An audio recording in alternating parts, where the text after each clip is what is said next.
Praise the Lord. Hallelujah. പ്രിയ സഹോദരങ്ങളെ, ഒരു പ്രവൃത്തി ദിവസം വീണ്ടും ആഗതമായിരിക്കുകയാണ്. ഇന്ന് നമുക്ക് ശരിക്കും വലിയ നമ്മുടെ ജീവിതവുമായിട്ട് ബന്ധപ്പെട്ട് എല്ലാവരോടും സൗമ്യമായിട്ടും സ്നേഹമായിട്ടും ഒക്കെ പെരുമാറുന്നതിനെ കുറിച്ചിട്ടാണ്. ഹെബ്രായ 13:2 അത് അഭിഷേകമായിട്ട് മാറും. വചനം പറയാണ്, ആതിഥ്യ മര്യാദ മറക്കരുത്. കാരണം എന്താണ്?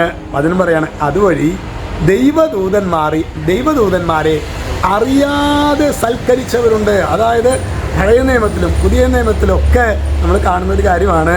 അത് ആരൊക്കെയാണ്? പഴയ നിയമത്തിലും പുതിയ നിയമത്തിലൊക്കെ ആരൊക്കെയാണ്? അതായത് അവർ ദൈവദൂതന്മാരാണ് എന്ന് അറിയാതെ സൽക്കരിച്ച പൂർവ്വ പിതാക്കന്മാരുൾപ്പെടെയുള്ളവരുണ്ട്. അത് ഹോംവർക്ക് നിങ്ങൾക്ക് തരികയാണ്. നിങ്ങളത് പഠിക്കണമെന്ന കാര്യം പ്രത്യേകം ഓർമ്മിപ്പിക്കുന്നു. ഹല്ലേലൂയ. അതൊക്കെ നോക്കി കണ്ടിട്ട് നമ്മൾ സാധാരണ കുറേ കാര്യങ്ങൾക്കൊക്കെ നമ്മൾ ലോഗോസ് പോലെ നമ്മൾ എഴുതും. ഇതൊരു ഹോംവർക്കായി തീരട്ടെ. ആരൊക്കെയാണ്? ആതിഥ്യ മര്യാദ. അത് ദൈവദൂതന്മാരാണെന്ന് വിചാരിച്ചിട്ടൊന്നുമല്ല, പക്ഷെ അവർ അങ്ങനത്തെ ഒരു ശീലം അവർക്കുണ്ട്. അതുവഴി ദൈവദൂതന്മാരെ അറിയാതെ സൽക്കരിച്ചവരുടെ ഒരു പേര് പഴയ നിയമത്തിൽ നിന്ന് ഒരു 3 പേര്, പുതിയ നിയമത്തിൽ 1-2 പേരൊക്കെ ഉണ്ട്. അവരൊക്കെ പേരൊന്ന് എഴുതി അത് അഭിഷേകമാകട്ടെ. ഹല്ലേലൂയ.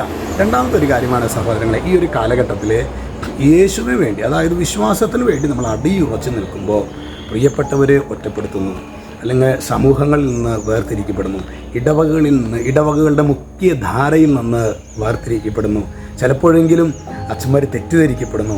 അങ്ങനെ കുറേ പേര് വേദന പറയാറുണ്ട്. പ്രിയ സഹോദരങ്ങളെ, അങ്ങനെയൊക്കെ ഒരു ഭാഗമുണ്ട്. അതാണല്ലോ രക്തസാക്ഷിത്വം എന്ന് പറയുന്നത്. നമ്മുടെ രക്തം ചിന്തിക്കൊണ്ടുള്ള രക്തസാക്ഷിത്വം ഒരു പക്ഷേ എന്തായാലും അടുത്ത കാലത്തൊക്കെ വരാൻ സാധ്യതയുണ്ട്. എന്തായാലും ഇപ്പോഴത്തെ സാഹചര്യത്തിൽ ഈ വർഷങ്ങളിൽ നിന്നും വരില്ല എന്നാണ് നമ്മൾ പ്രതീക്ഷിക്കുന്നത്. രക്തം ചിന്താതെയുള്ള രക്തസാക്ഷിത്വം, ഈശോയെ നമ്മൾ ഗൗരവമായ വിധത്തിൽ സാക്ഷ്യപ്പെടുത്തി എന്നതിൻ്റെ ഒറ്റ പേരില്ലേ.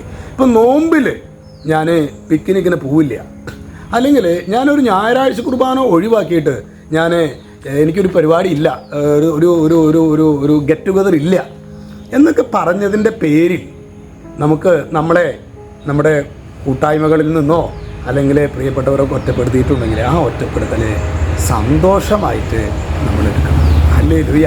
അങ്ങനെ നമ്മൾ ചെയ്യാണ്. അതെല്ലാം പ്രിയ സഹോദരങ്ങളെ ദൈവസന്നിധിയിൽ വലിയ റിവാർഡിനെ കാരണമാകും. അപ്പോൾ ഇങ്ങനെ ചിന്തിച്ചിരിക്കരുത്, അയ്യോ എന്നെ ഒറ്റപ്പെടുത്തി.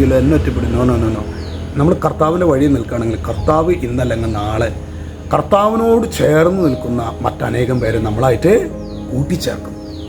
ഇന്ന് നമ്മൾ കർത്താവിൻ്റെ ഇഷ്ടം തള്ളിക്കളഞ്ഞ് ലോകപ്രകാരം ജീവിക്കുന്നവരുടെ കൂടെ കൂടിയാൽ അതിനാൽ തന്നെ നിൻ്റെ സ്വർഗീയ ജീവിതം നീ നഷ്ടപ്പെടുത്തുകയാണ് കുഞ്ഞ് എന്ന കാര്യം നീ മറക്കരുത്.